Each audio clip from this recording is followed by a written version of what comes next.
마귀의 역사가 일어나는데 마귀도 그 마귀의 졸개라고 할 수 있는 귀신도 하나님 본체가 되시는 주님을 뛰어넘을 수는 없다.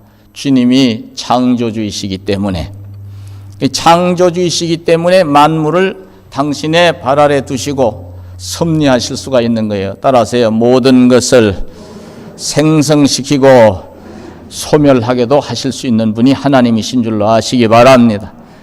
모든 만물도요, 시작이 있고 끝이 있잖아요. 인생도 시작이 있으면 뭐가 와요? 끝이 오는 거예요. 끝. 그렇죠?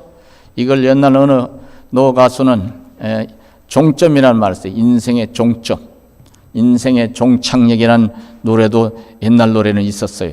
여기에 계신 분들 중에 할아버지 축에 들어간 분들은 혹시 어릴 때 들으셨는지 모르겠네. 인생은요, 젊은 사람들은 내일이 무한대로 많이 남아있는 것 같아.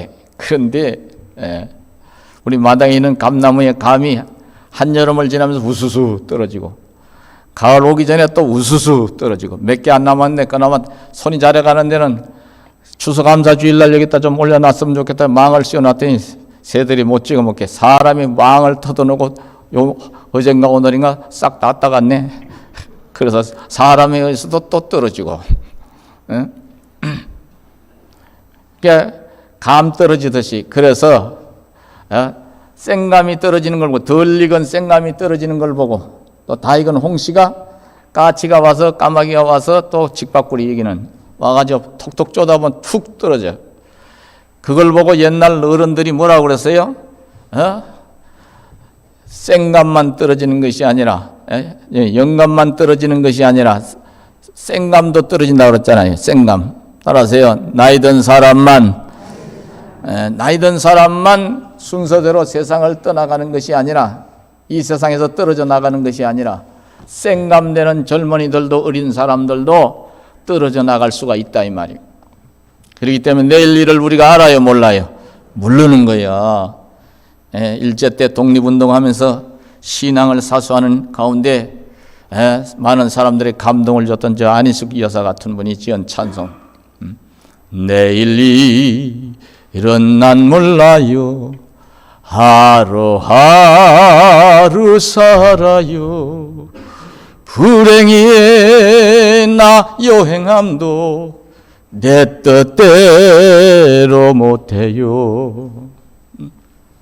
인생을 모르니까 나이가 들어도 철이 안 들어서 날뛰고 설치고 까불고 함부로 교회에 대해 욕을 하고 하나님을 모독하는 말 행동을 스슴치 않지, 얼마나 그것이 자기가 자신에게 저주를 퍼부되는 건지도 몰라. 복을 불러오는 말을 많이 하시기를 바랍니다. 그 중에 하나님 기뻐하시는 말을 많이 하고 하나님이 좋게 역사하실 수 있는 말을 많이 해야지요. 한번 해봐요. 주여 믿습니다. 주님 감사합니다. 할렐루야. 내외지간에도 서로 믿고 살아야 되잖아요. 그죠? 진정한 사랑은, 난 젊은이들한테 그전에 많이 그런 얘기 했어요. 결혼 세미나 할 때도, 다른 교회 가서도. 진정한 사랑은 얼굴 보고 바는 거는, 그거는 감각적 사랑 얼마 가지 못해. 얼굴이 그대로 있나? 또 그대로 있다고 그래도 아무리 예쁘고 잘생긴 얼굴도 자꾸 쳐다보다 보면 식상해져. 그래서 진정한 사랑은 세월 속에서 신뢰를 잘 고치겠어. 어디에 있거나 나는 당신을 믿습니다. 믿음으로 성화되는 사랑이 진정한 사랑이잖아요. 그죠? 그래서 서로 내외지간에 믿고 사는 그런 가정, 그런 이제 가족을 이룬 사람들이 복이 있고 사랑이 넘친 것을 볼 수 있잖아. 또 나는 당신을 믿어 하는 말보다 더 든든한 말이 어디 있어? 사람들 듣기에도 기분 좋잖아요. 하나님도 마찬가지예요. 따라서요. 주여 구원의 주이심을 믿습니다. 주여 구원의 주이심을 믿습니다. 주여 우리 인생 문제를 어떤 문제든 해결하실 수 있는 분이 주님이시오매 제가 기도드리는 대로 제 인생 문제 해결해 주실 줄로 믿습니다. 그러면서 또 이제 주님이 나 같은 걸 그래도 하나님 백성으로 삼아주시고 하나님의 딸이요 아들로 살게 하시니 얼마나 감사한가. 그래서 늘 따라하세요. 감사하는 마음으로 아침에 일어나도 주여 따라하세요. 주여 감사합니다. 일을 하면서도 힘들어도 고달퍼도 주여 좋은 날이 올 줄로 믿고 감사합니다. 할렐루야. 어느 곳에서나 직장 생활을 해보신 분들 다 아시겠지만요, 다 어느 곳에나 장단이 있어. 좋은 것이 있고 안 좋은 것이 있다 그 말이요. 유치원식 표현으로 직장 상사가 좋으면 아래 것이 뭐라고 자꾸 그래. 또 이제 동료가 또 뭐라고 하는 수가 있어. 그런 것, 인간관계는 잘 돼 나가는데 또 직장 자체가 이 코로나 전국에 위태위태해서 어려울 수도 있어. 근데 제일 괴로운 게 사람과의 인간관계에서 벌어지는 이제 불협화음이지요. 예를 들어 직장에서 갑질하는 사람이 있다고 치십시다. 그럼 얼마나 힘들어. 근데 우리 예수 믿는 사람도 예수 믿는 것 때문에 더 시비를 거는 사람이 있더라고. 저도 당해봤어요. 원수 갚는 것이 하나님에게 있으니 우리는 맡기고 여전히 나는 감사하면서 살면 되는 줄로 아시기 바랍니다. 우리 나 같은 죄인 살리신 감사 찬송 한번 1절 불러보십시다. 나 같은 죄인 살리신 주 내 놀라워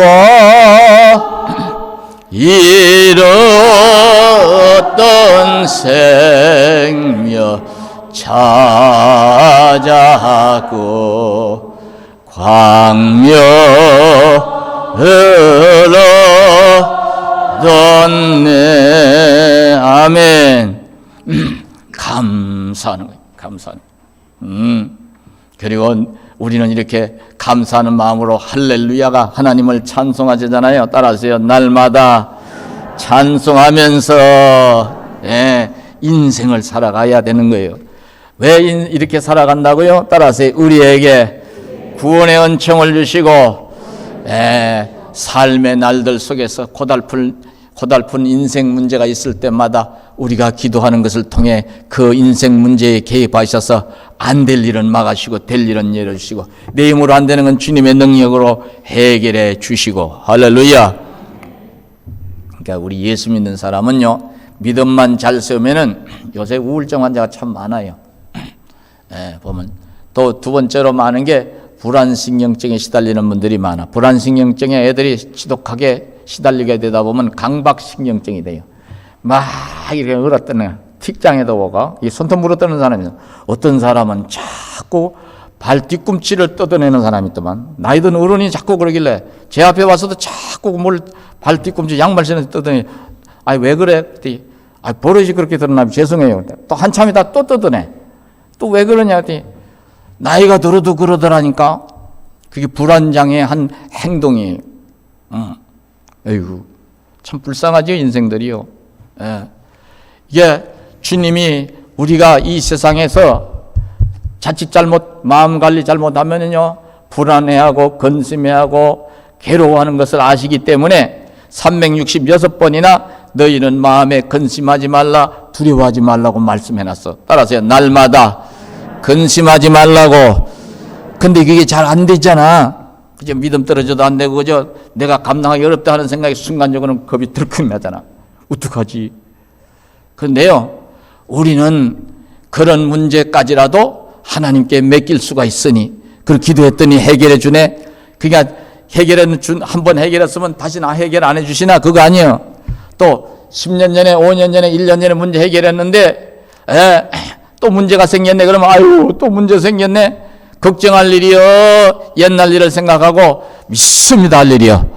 그렇지. 따라서요, 전번에도 해결해 주셨으니 이번에도 해결해 주실 줄로 믿습니다. 할렐루야. 그게 믿음이지요. 두려워하지 말라. 주님 말아 두려워하지 말고 믿기만 하라 그랬잖아요. 그러니까 말씀에 여러분들이 순종하시기를 바랍니다. 네, 어떤 문제가 오더라도 기도 제목거리 하나 생겼네, 기도하러 가야 되겠다, 이 정도의 신앙이 되려고 하면은 평상시에 여러분들이 항상 기도 분량을 정해가지고 날마다 기도하는 시간이 있으시기를 바랍니다. 시간이 정 없다 싶고 성질이 급한 사람 1분 기도라도 해요.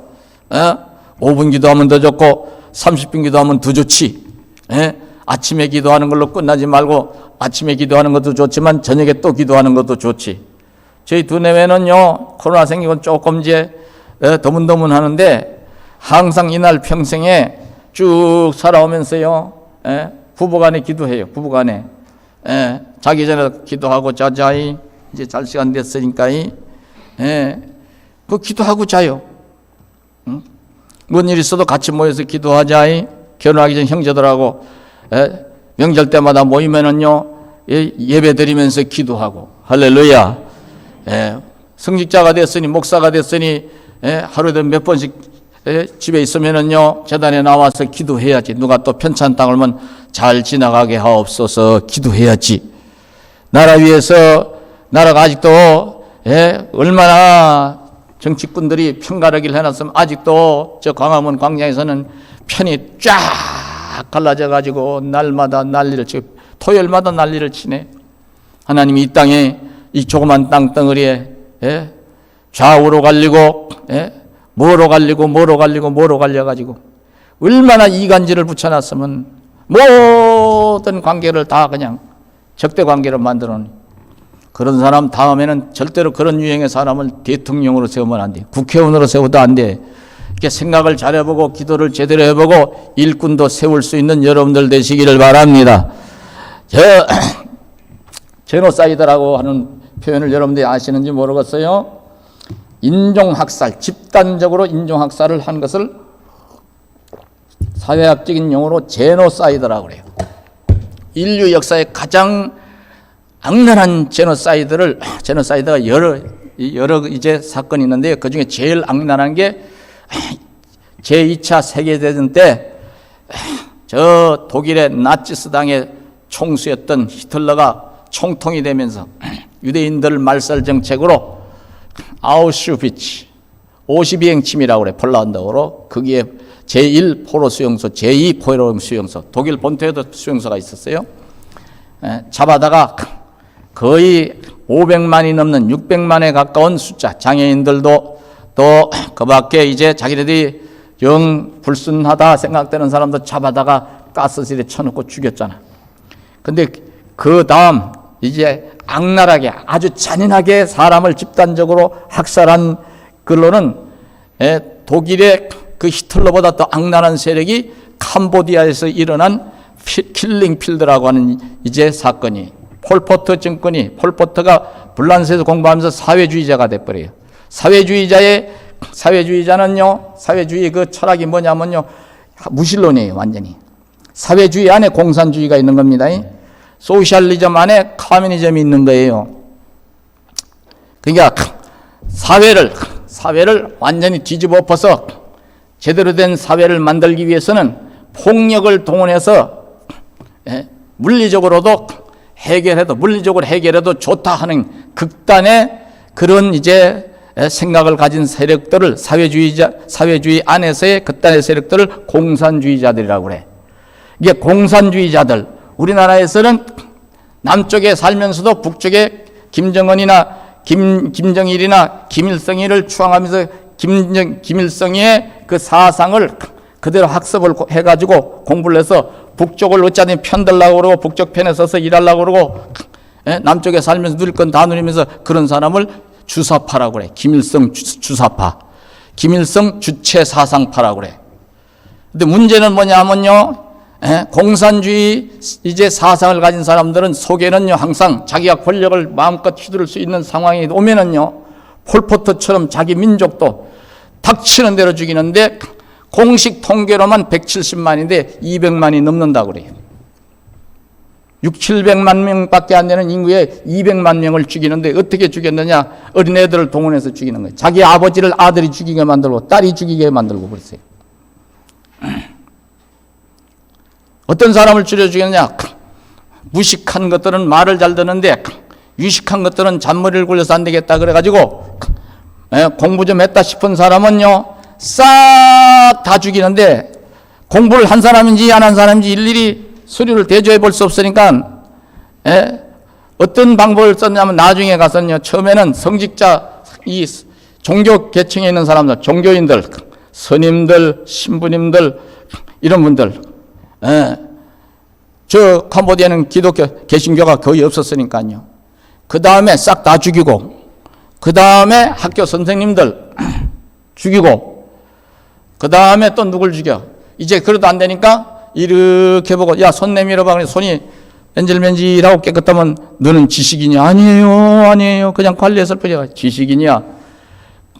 어떻게 죽였을까요? 구덩이를 파괴하고서 죄송합니다. 이런 얘기해서. 우리나라도요, 아차하는 순간에 이 꼬라지가 날까봐 걱정이 많아. 그래 기도를 하는데,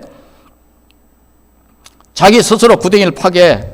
집 앞에 던데 쭉 일렬로 세워놓고 총살이라도 했으면 그래서 쉽게 돌아가셨지. 몽둥이로 다 때려 죽여. 몽둥이로. 그런 식으로 죽였어요. 나중에는요, 손이 맨질맨질하는 사람 다 잡아간다니까 손에다 막 물을 묻히고 막 그럴 거 아니야. 그러니까 이제 이렇게 저렇게 보다 보니까, 공부하는 놈들은 눈이 좀 나쁘디야. 그럼 뭐 쓰고 다녀? 이거 안경 쓴 놈들은 다 잡아 죽여야 된다 그래요. 안경 쓴 사람 다 잡아 죽이네. 그럼 할아버지, 할머니들은 급하면 안경을 써, 안 써? 할아버지, 할머니들 안경 쓰잖아. 정한 사람들은. 안경만 썼다 하면 다 잡아가는 거야. 아니, 그런 데가 어딨어. 하긴 요새는 그 뭐 컨택트 렌즈인가 그게 있으니까 좀 나을 수도 있겠다. 얼마나 많이 죽였는지. 집단으로 매장, 아직도 다 발굴이 안 됐어요. 그래서 캄보디아 사람들한테는, 남자들 특히 한테는요, 병이 하나 있어요. 자다가 갑자기 윽 하고 죽는 병이 있어요. 세계 정신과 의사들이요, 그걸 연구를 하는데 제대로 밝혀내지를 못하는 거예요. 새벽 한 2시나 3시 요때 많이 죽는다고 그래요. 근데 어떤 이제 정신의학자가 유추만 했을 뿐이에요. 혹시 너무 폴포트 정권이 닥치는 대로 죽이는 바람에 그에 대한 공포에 시달리다, 뭐 죽음에 대한 공포에 시달리다가 무의식 속에 그 공포가 확 심어져서 나도 언젠간 죽을 거다 하는 그 상황에서 좋지 않은 꿈이라도 꾸면 그게 놀래서 자다가 죽는다는 거예요. 심장마비가 와서. 자기 동족을 200만 명을 불과 몇 년 사이에 짧은 기간 안에, 그 60년대 70년대 일어난 사건이죠. 여러분들, 우리 대한민국도 보세요.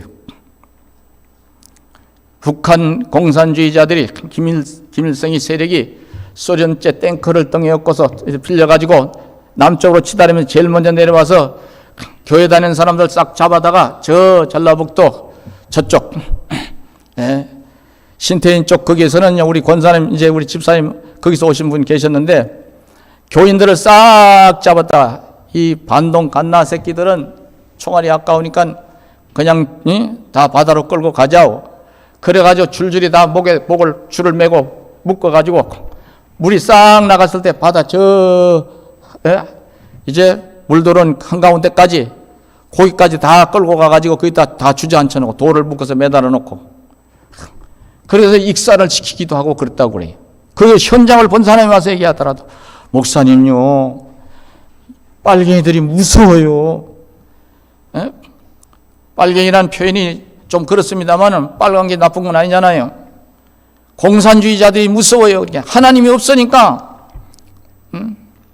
또 자기네들의 그 사상을 확고하게 세우고, 자기네들 세상을 만들기 위해서는 아버지도 죽이고 엄마도 죽이고, 그러니까 김정은이가 자기 고모부도 죽이잖아요. 형도 죽이고, 수단과 방법을 가리지 않고 죽이니, 그래서 편가르기 하고, 그래서 이렇게 해서 분열이 되면 그 사이를 폴포트 정권이, 캄보디아가 혼란스러운 탐에 폴포트 정권이 권력을 잡으면서 이런 일이 일어난 거예요. 구원에 대한 말씀을 드려 일로 갔네요. 근데 우리는 그러기 때문에 하나님의 백성들이 이것을 잘 알고서 이 나라에 대한 책임도 우리에게 있다. 따라서 나라를 위해서 기도해야 될 책임, 우리가 말씀대로 살아야 될 책임이 있다. 할렐루야. 분열된 것을 하나로 묶으려고 하면은요, 사람끼리는 잘 안 돼. 내외지간에도요, 처음에 결혼할 땐 자기야 나 사랑해, 무지하게 사랑해. 얼마만큼 사랑해? 연속극 대사처럼 하늘만큼 땅만큼 그같이 새빨간 거짓말이 어디 있어? 예? 그때는 진실이지. 그냥 그 감정적인 서로 외모에 끌려서 이성에 끌려서 흥분된 상태에서 말하는 그 감정이 얼마나 가? 못 가잖아. 그렇죠? 못 가. 근데 그것이 쭉 이어지려고 하면은 신앙이 없으면 안 되지. 신앙이 없으면. 응? 우리가 이 나라를 위해서 기도하고 또 기도하고 우리가 말씀대로 살면은 따라서 하나님의 은혜가 이 강산을 덮어서 사람들의 마음을 하나 되게 하실 줄로 아시기 바랍니다. 우리 마음, 우리 인간의 이성 가지고는 잘 안 돼, 내비지간에도. 근데 이성을 뛰어넘어서 신앙을 가지고 서로 위해서 기도해 주면서 믿음으로 살라고 하면 따라서 성령께서 하나 되게 하시고, 성령은 하나님의 영이잖아요. 그 하나 되게 하신 하나님의 영이 내주하시는 한은 내외지간의 사랑도 이어가는 거예요. 할렐루야. 부모 자식 간의 사랑도 이어가고 형제지간에도 불협화음 일어나던 것이 이제 일어나던 것이 화목이 되고. 제 결혼 전에는 우리 형제들이 울건불건했어요. 저도 혈기가 많았고 남자아이들만 넷이니까 제가 장남인데, 근데요 아무리 울건불건하고 사납게 제가 해도 기도만 하고 나면은 다들 마음이 이제 하나가 돼. 그 마음은 누가 주시는 마음이요? 하나님이 주신 성령의 감동으로 하나님 주신 마음이. 그래서 너희 안에 이 마음을 품어라. 곧 그리스도 예수의 마음이니, 구약시편은 하나님의 마음이니. 할렐루야. 이게 우리가 이 세상 속에서 하나 되게 하는 일을 잘 감당하기 위해서 따라서 빛이 되고 소금이 되고 나라를 위해서 기도하고. 할렐루야. 하나님이 어떠한 경우에도 저와 여러분의 인생 여정에서 인생 문제, 그 어떤 문제도 간섭하시고 해결해 주실 수가 있으니 우리는 걱정할 거 없다 이 말이요. 그래서 여러분들 조금 걱정이 되더라도 잠자리에 들어서 잠이 안 올 정도로 걱정이 되더라도 그냥 주무시려고 하면 안 돼. 수면제 잡술 생각하지 말고 따라서요. 주여 기도하겠습니다. 그 자리에서 일어나서 그 자리에서 기도해도 될 줄로 아시기 바랍니다. 저는 자다가 누워서 못 일어날 좀 한밤중인 것 같으면요, 깨면 잠이 안 오면요 아무 생각 안 해요. 그냥 기도해요. 그냥 하나님 우리 성도들 살펴주세요. 그럼 떠오르는 얼굴 있어. 틀림없이 그 사람이 기도 제목이 걸렸는데 기도를 제대로 안 한 청춘이야 그게. 또 어떤 사람은 봉사를 잘하고 열심히 기도도 하는데 기도가 부족한 사람이 그럴 수도 있고. 그럼 이런 떠오르는 얼굴 생각나는 대로 쭉 기도를 하고 우리 가족들 어른들 위해서 기도하고 아이들 위해서 기도하다 보면요 또 잠이 와. 예수의 이름으로 기도합니다. 그리고 성경 구절 한두 절 생각하다 보면 잠이 오고 그 다음날 보면 문제가 해결되고. 할렐루야. 여러분들 구하라 주실 것이요, 찾아라 찾을 것이요, 두드리라 열릴 것이니라 했잖아요. 하나님이 독생자도 아끼지 않고 내어주셨는데 뭘 안 주시겠냐 이 말이요. 따라서 하나님은 좋은 것을 주시니 많이도 주시고. 그래서 구원의 주체가 되시는 주님이시길래 주님은 구원의 창시자예요. 구원의 창시자이시길래 우리 인생 문제를 해결하시는 능력자도 되시는 거예요. 그럼 구원의 역사를 어떻게 이루셨는가? 이제 그 말씀만 간단하게 드리고 마칠게요. 14절을 여러분들 눈 밝으신 분들 14절 15절 한번 읽어봐요. 다 같이 시작. 자녀들은 혈과 육에 속하였으며 그도 또한 같은 모양으로 혈과 육을 함께 지니시면 죽음을 통하여 죽음의 세력을 잡은 자 곧 마귀를 멸하시며 또 죽기를 무서워함으로 한평생 매여 종로로 타는 모든 자들을 놓아주려 하심이니.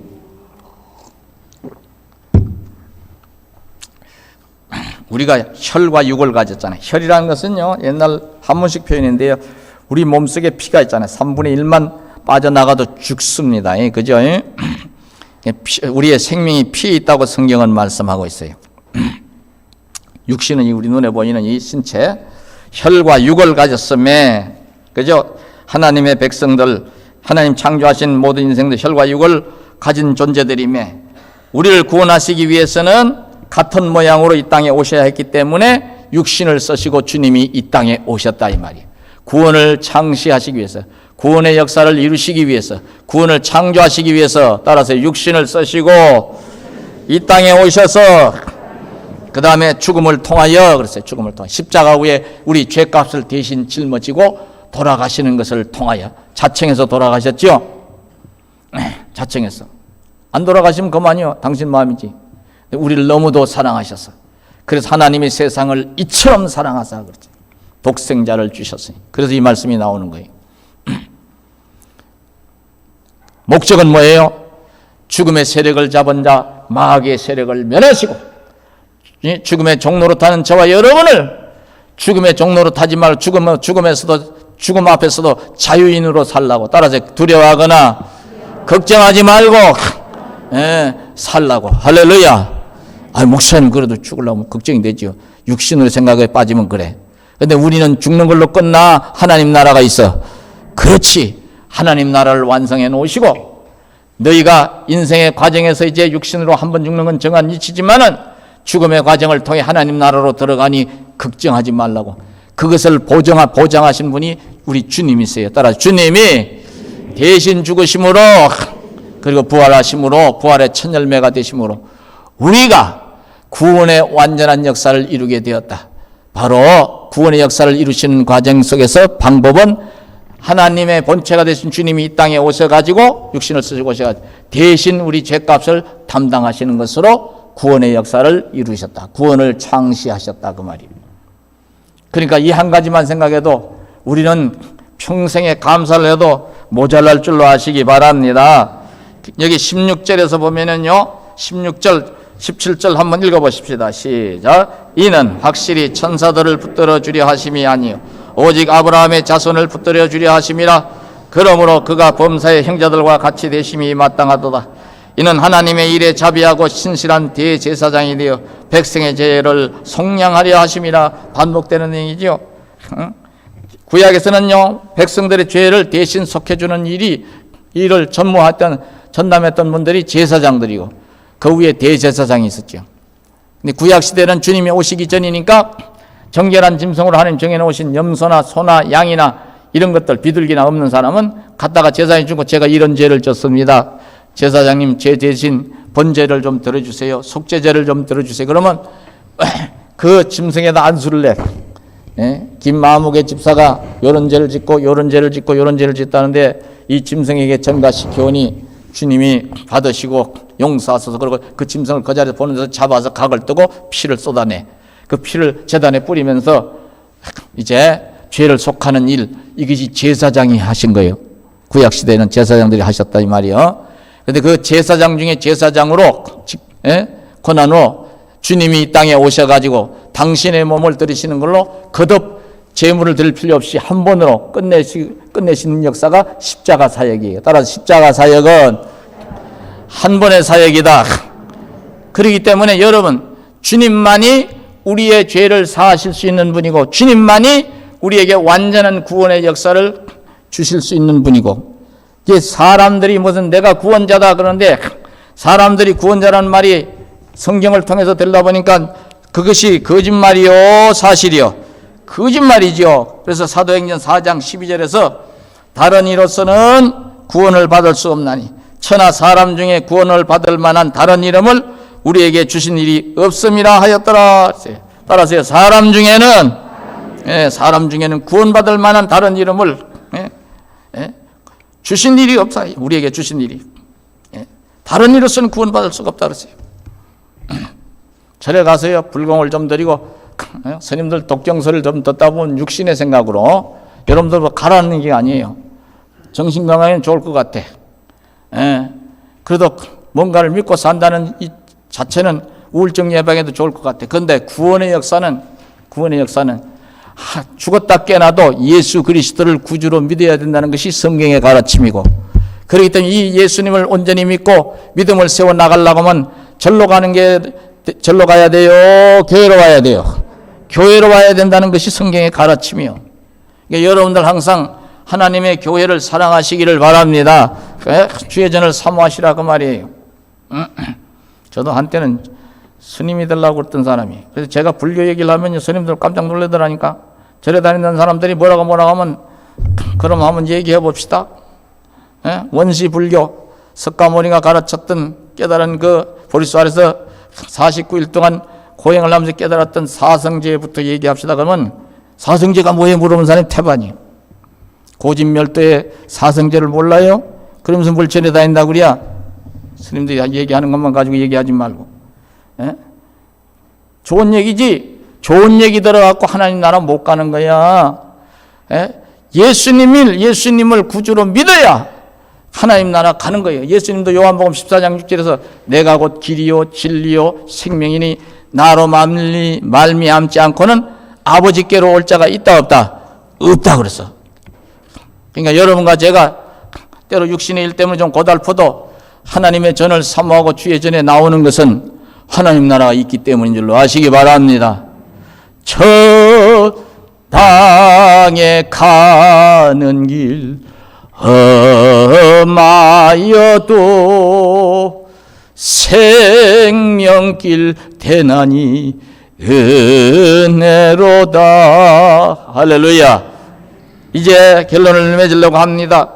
주님이 이렇게 구원을 우리에게 주시기 위해서 당신이 친히 오셔서 구원을 창시하심으로 말미암아 우리가 이제는 구원의 역사를 이루었으니, 그러고서도 이제 주님이 우리를 너무도 사랑하셔서 이 땅에 사는 날 동안에 우리가 시험을 당할 때마다 당신도 시험을 당해 보셨으니 우리를 도우신다고 말씀하는 걸로 여기서 딱 마침표를 찍고 있잖아. 18절 읽어보고 이제 끝냅시다. 18절 다 같이 시작. 그가 시험을 받아 고난을 당하셨은즉 시험 받는 자들을 능히 도우실 수 있느니라. 아멘. 저는 이 말씀이 그렇게 위로가 됩니다. 하도 제 나름대로 다른 사람과 비교하면 제 고생한 건 아무것도 아니겠지만 슬프고 힘든 순간들이 많아서 나는 어떻게 이렇게 흔히 하는 말로 사람 복이 이렇게 없냐. 그래서 제가 잘 부르던 찬송이 지난번에 언젠가 간증을 몇 번 드렸죠. 젊을 때 제일 많이 불렀던 노래, 슬프고 힘들고 외로워서 자비하신 예수여 제가 사람 가운데 의지할 리 없으니 슬픈 자가 됩니다. 마음이 어두웠으니 밝게 하여 주시고 저를 보호하시고 항상 인도하소서. 젊은 날에도요, 예수님 지내놓고 보니까 젊은 날에 기도 제목거리가 크고 사람 중에 의지할 데가 없는 것이 지내놓고 보니까 하나님을 더 찾는 기회가 되었고 하나님을 더 의지하는 기회가 되었고, 그로 말미암아 하나님이 시험당하는 나를 그때그때마다 도와주시고 붙들으시고 여기까지 오게 하셨으니 젊은 날에 고생한 것도 지내놓고 보니 따라서요 하나님의 은혜요 감사할 일입니다. 여러분의 지금 힘든 순간들이 있는 여러분들 오셨어요? 하나님이 여러분 보고 계세요. 도와주실 줄로 믿으시기 바랍니다. 따라서 구원의 은총도 주셨으니 육신의 문제도 해결하심을 믿습니다. 이 은혜가 여러분 평생 있으시기를 축원하겠습니다.